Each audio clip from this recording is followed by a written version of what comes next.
Señores, nosotros recibimos aquí al ministro de Educación, el arquitecto Andrés Navarro. Banquete tenemos hoy. Así es, así es. Así es que, bienvenido, ministro. Permítame saludar al licenciado Yuri Rodríguez, quien es el director ejecutivo de INAVIMA. Y ya saludamos a Miguel, al viceministro. Al viceministro Miguel Medina. Viceministro de Comunicación. Ministro, buenos días. Buenos días, Julio, Eury, Anibelca, José y Oli. Pues, para mí es un gran placer estar aquí compartiendo con ustedes la mañana de hoy acá. Bueno, antes Julio, de que entremos...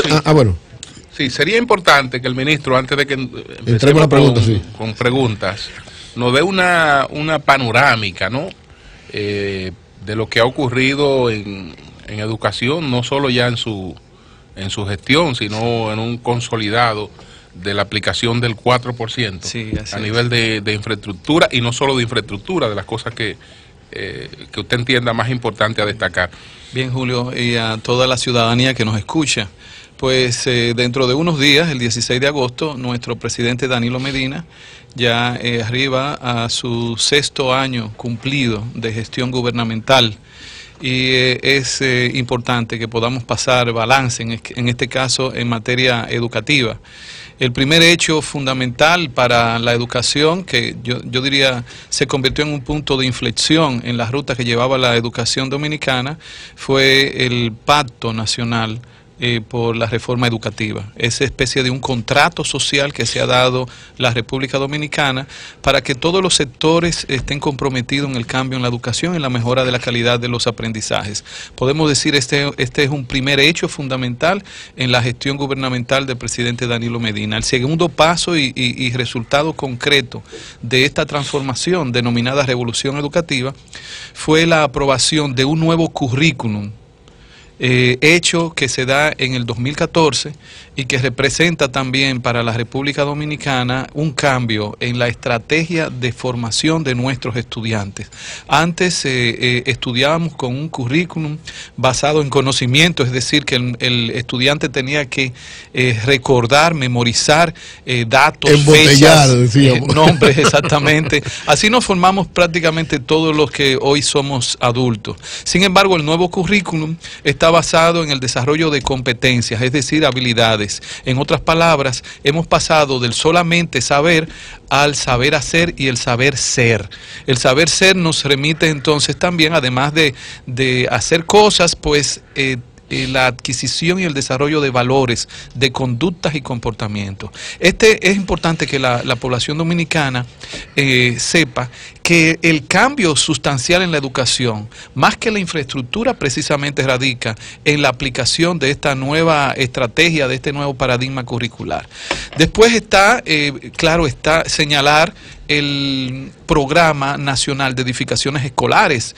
Es una acción histórica que se ha hecho para que se pueda entender la magnitud de esta intervención.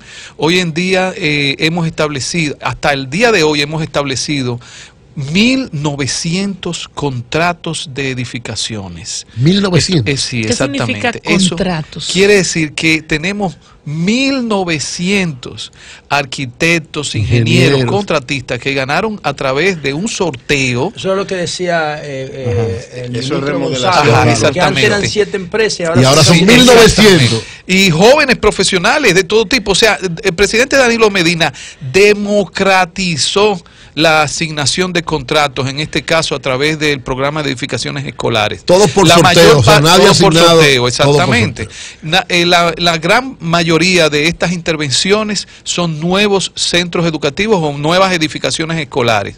Y hay una parte que corresponde a ampliaciones de edificaciones existentes y también construcción de comedores. Esto, además de permitir que progresivamente establezcamos la jornada escolar extendida, que es otra de las novedades de la gestión del presidente Danilo Medina en materia educativa, es decir, el establecimiento de 8 horas efectivas en la escuela con nuevas edificaciones, mejor ambiente de infraestructura y también de recursos educativos. Y por otra parte, pues hemos emprendido los programas de formación de los maestros. Recordemos que la calidad de la labor del maestro es el factor determinante en el desarrollo de los aprendizajes.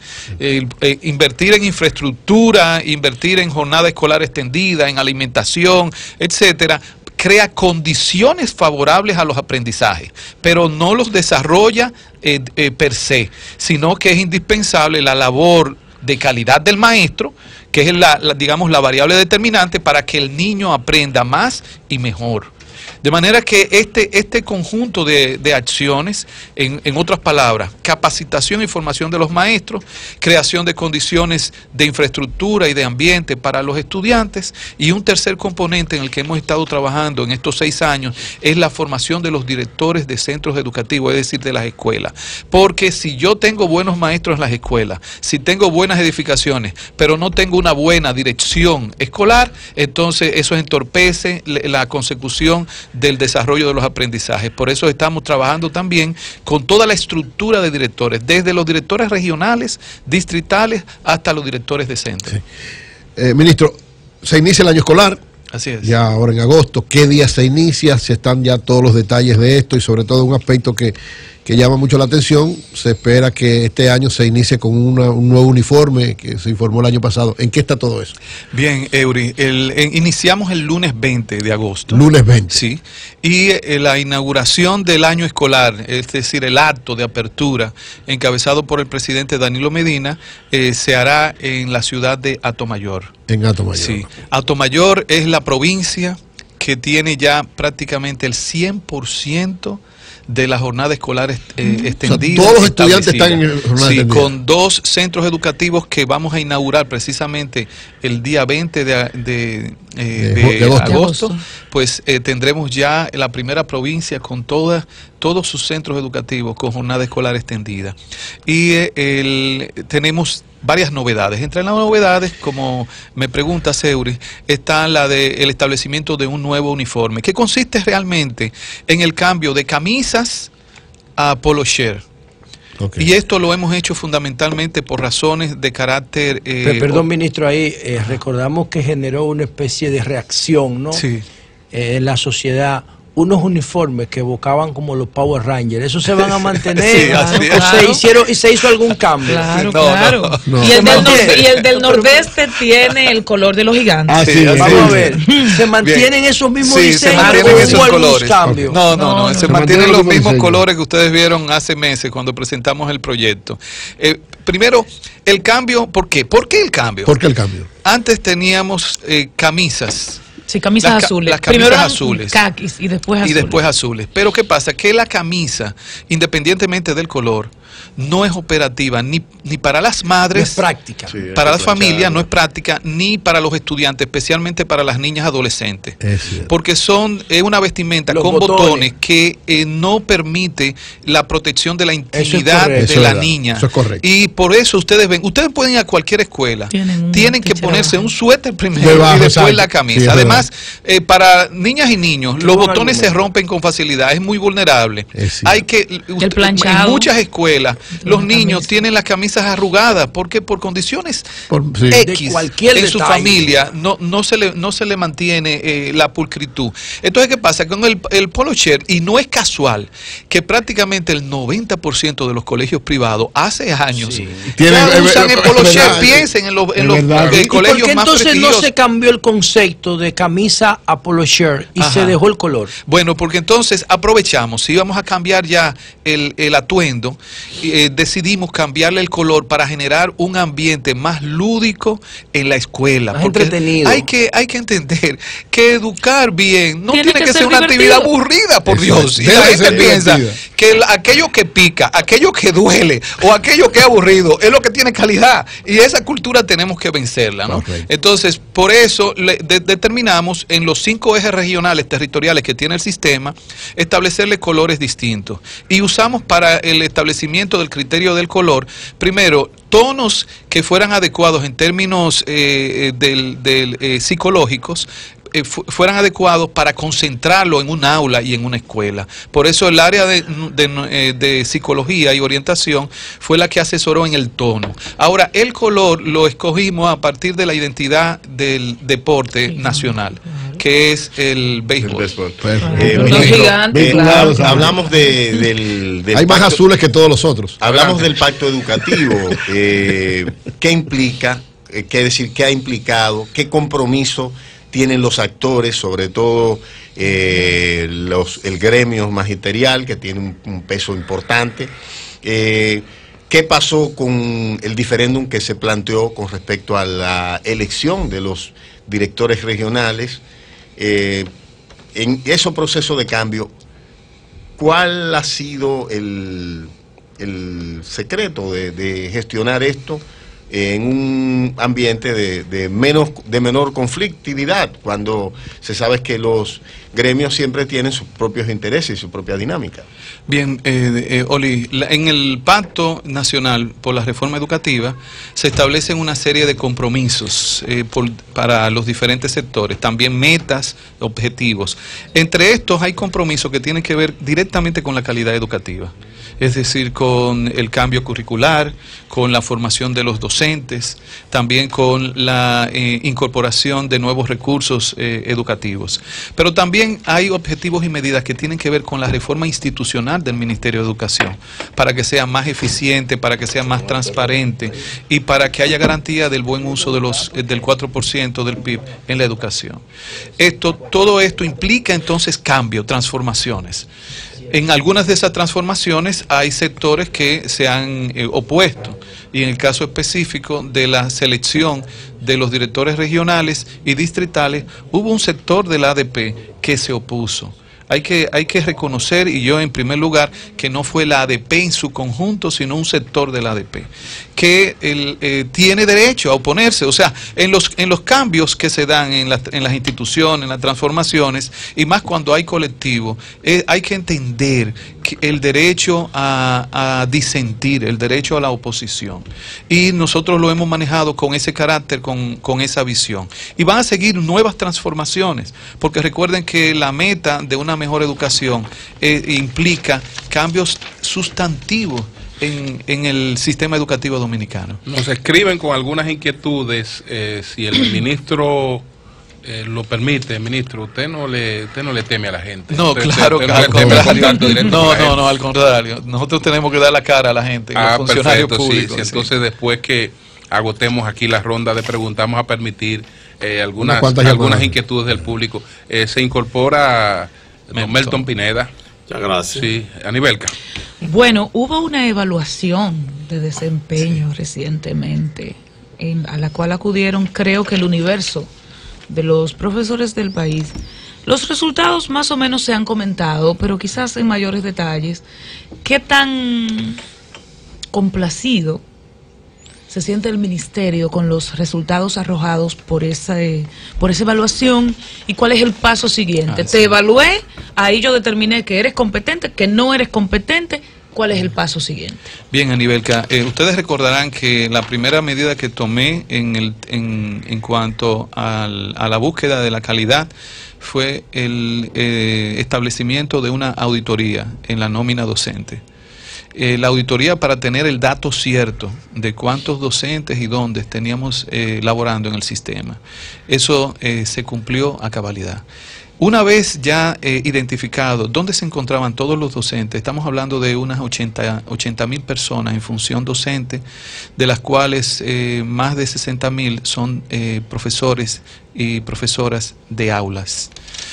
Una vez ya con el dato cierto, entonces pasamos al siguiente dimos el siguiente paso, que fue el establecimiento de una evaluación del desempeño. La evaluación del desempeño lo manejamos como una investigación científica, no como una acción de personal. Y esto es clave para la calidad educativa. Una investigación científica cuyo objetivo era establecer un diagnóstico del estado de situación, de las competencias, los conocimientos que tiene el magisterio, y que estén vinculados al nuevo currículum basado en competencias. porque ustedes saben que el maestro, al igual que nosotros, los que estamos aquí, fuimos formados en la escuela con un currículum basado en conocimiento, el paradigma anterior. Esa evaluación del desempeño ya está en su etapa final.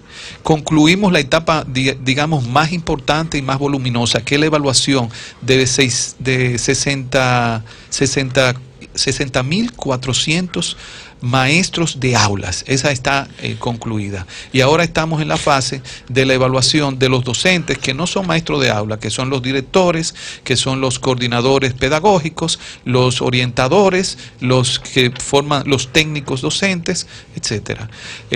Con este diagnóstico nosotros nos sentimos muy satisfechos, no tanto por los resultados que se dieron en las diferentes variables de evaluación, sino por el hecho ya de contar con un diagnóstico científico.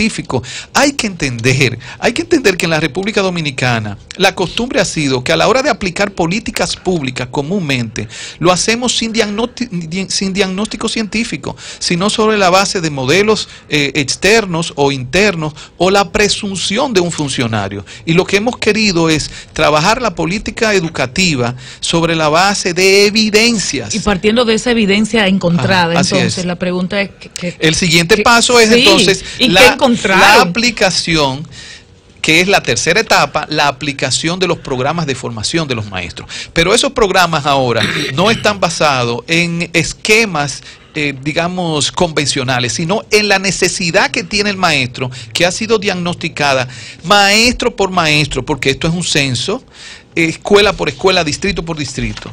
Y les digo, por ejemplo, en el caso de los resultados generales, la región educativa que tuvo el más alto estándar en sus maestros fue la de Mao, que incluye la provincia de Valverde e incluye la provincia de Santiago Rodríguez. ¿Y la peor? ¿La de más alto estándar? Sí, la de más alto estándar. ¿La de peor desempeño? Y la de el más bajo desempeño fue la región número 18, la de Bauruco, Neiva. Entonces, lo extremo. Sí, pero esto, ¿qué es lo que quiere decir? Que nosotros vamos a estar aplicando los programas de capacitación sin una venda en los ojos, con una luz clara, maestro por maestro y también región por región. Ahora, ¿qué ha pasado? Que nos hemos dado cuenta que en Mao, a diferencia de Bauruco, años anteriores se estuvo aplicando una estrategia de formación centrada en la escuela, o sea, formación continua a los maestros. Pero eso no sucedió en Bauruco. Entonces, desde la óptica científica, lo que nos está diciendo es que hay estrategias que se habían aplicado de manera parcial, territorialmente, y que no sabíamos si habían tenido efecto o no, pero hoy sí lo sabemos. Entonces sabemos cómo actuar. Ministro, para ya, si evaluamos en términos de resultados, ¿cómo ha variado la deserción escolar? ¿Y cómo estaríamos nosotros, por ejemplo, para ser sometidos a una prueba PISA? Sí. Bueno, Julio, ya fuimos sometidos a una segunda prueba PISA. No nos fue bien realmente. No, en la primera no nos fue bien, que fue la que se aplicó en el 2015 y cuyos resultados fueron publicados en el 2016. En este año, durante los meses de marzo y abril, se aplicó la segunda prueba PISA. Esto se aplica cada 3 años. Esos resultados serán dados a conocer. No se han dado a conocer todavía. No, serán dados a conocer a finales del 2019. ¿Del año que viene? Sí. ¿A finales? Sí, porque es al año siguiente, al final del año siguiente de la aplicación. Recuerden que se aplica en muchos países y que esos resultados deben ser procesados. Se toma un tiempo bastante amplio. La prueba PISA para la República Dominicana, más que, digamos, un error el tomarla, es una gran oportunidad, porque la prueba PISA evalúa en base a competencias en los estudiantes, no conocimientos. Y como nosotros estamos aplicando por primera vez un currículum basado en competencia, la prueba PISA lo que nos va indicando es ¿qué medidas debemos seguir tomando para seguir mejorando a los estudiantes en materia de competencias? Porque lo que no se mide no se puede verificar si avanza o no avanza. Por eso que no debemos tener vergüenza si en los resultados próximos no estamos en los países mejor posicionados. Lo que tenemos que verificar es si en los resultados próximos ya la República Dominicana dio un paso más en la escalera de la calidad educativa. Sí. Bien, Melton, te iba a preguntar. Sí, claro. Sí. Ministro. Melton, ¿qué tal? Ministro y amigo. Sí. El presupuesto del 4%. ¿Se está agotando anualmente o falta más dinero? Bueno, primero, nosotros estamos ejecutando el presupuesto como nunca en un por encima del 98%. Wow. ¿Anualmente? Sí, a la aplicación, cuando se entiende válida la aplicación de un presupuesto en una institución, es cuando se ha logrado al menos el 95% de ejecución en un año. Nosotros ya tenemos varios años que estamos por encima del 97%, el último año llegamos al 99%. Entonces, lo estamos desarrollando completo. Ahora bien, nosotros tenemos retos en el Estado Dominicano, que es cada día más optimizar los recursos públicos. Y yo tengo que reconocer que todavía el Ministerio de Educación no ha logrado el nivel de desarrollo institucional para uno decir con propiedad que los recursos que nos dan del pueblo dominicano lo estamos usando en óptimas condiciones, aprovechándolo al máximo.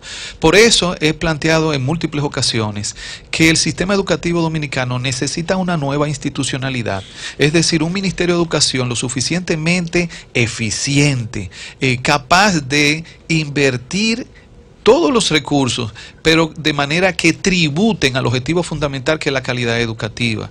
Y esto implica un gran reto, transformación, formación del personal administrativo también, en los cuales estamos trabajando, cambio de estructura, incorporación de tecnología, y eso es un proceso que amerita también de inversión en el que estamos trabajando hoy en día. Yo le hago la pregunta porque hay planteles que en el año no se terminan. Sí, así quedan como a medio tallo para el otro siguiente año. Sí, o sea, parece que hay un déficit en el presupuesto o habría que llegar al 6%. No, Melton, no. ¿Qué es lo que pasa? Que hay obras que por su magnitud implican un presupuesto plurianual. O sea, que en el presupuesto de un año no se agotan, porque recuerden que el año fiscal de la República Dominicana son los 12 meses calendario. Entonces, eso hace... Ese es uno de los retos que tiene la República Dominicana.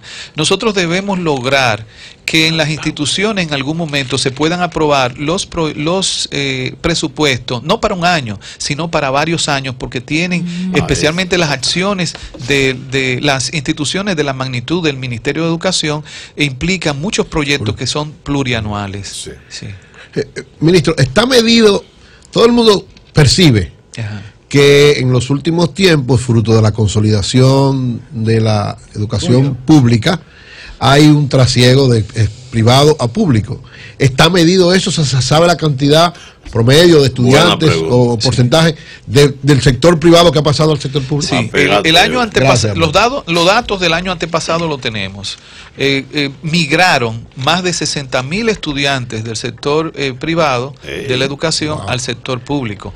Los de este año, que terminó en el mes de mayo-junio, todavía los datos no los tenemos consolidados. ¿Se prevé que es mayor? Sí, sabemos que es mayor, sí. Perfecto. Bueno, señores, estamos conversando con el arquitecto Andrés Navarro, ministro de Educación. Vamos a hacer una pausa y entonces vamos a regresar, que José tiene algunas inquietudes antes de que demos paso al público.